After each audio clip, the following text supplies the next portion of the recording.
A bank rule looks at transactions coming in from your bank or credit card and then either adds them to your books automatically or pre-categorises them for you to review. Let's go over how to create, use and edit bank rules to make categorising transactions faster. Select Transactions, then Bank Transactions. After you categorise and confirm 2 or more transactions with the same description, QuickBooks suggests you to create a bank rule. The bank rule will fill in the category and payee based on your previous categorisations. You can also select Auto Confirm to confirm the transactions with the same description automatically whenever they're downloaded later. Use this with caution because if you leave it on, you won't get a chance to review the transactions before QuickBooks adds it to your books. Select Create Rule and QuickBooks automatically categorises and adds the payee to all transactions with the same description.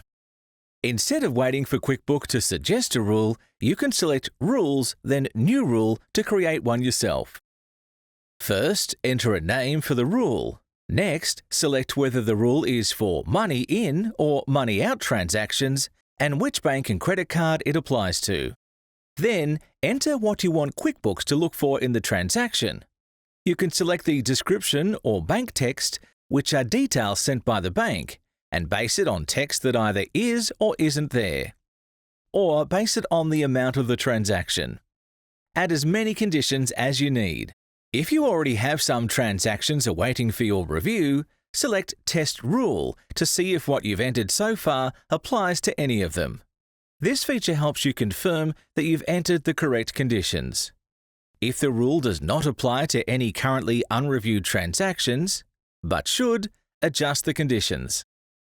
Finally, you decide what QuickBooks does with downloaded transactions that meet the criteria you entered. Select whether you want the transactions categorized as expense, transfer, check, or credit card payment. Then enter the category you want QuickBooks to apply to the transaction. QuickBooks can also split transactions between multiple categories by percentage or amount. The rule can also apply to other info such as who paid it, who is it for, and more. You may see different options depending on the company settings you've turned on. Adding this info ensures you'll have accurate records and helps you to reconcile and run reports. If you turn on Auto Confirm, QuickBooks applies the rule to any downloaded transaction it applies to and confirms it immediately.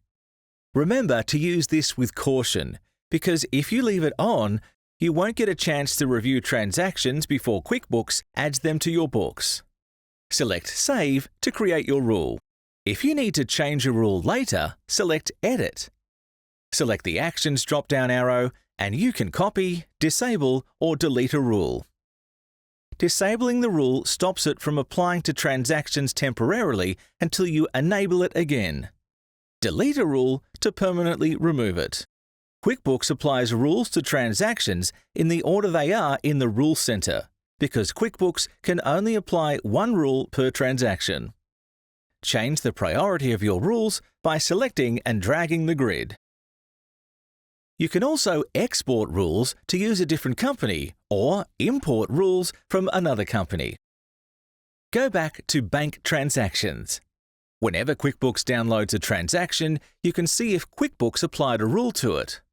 Select the Categorize tab and you can see the transactions you and QuickBooks have confirmed. You'll see Auto Confirm next to any transaction that QuickBooks automatically confirmed with a rule. Now you're ready to use bank rules to categorize and confirm your transactions in the Banking Center.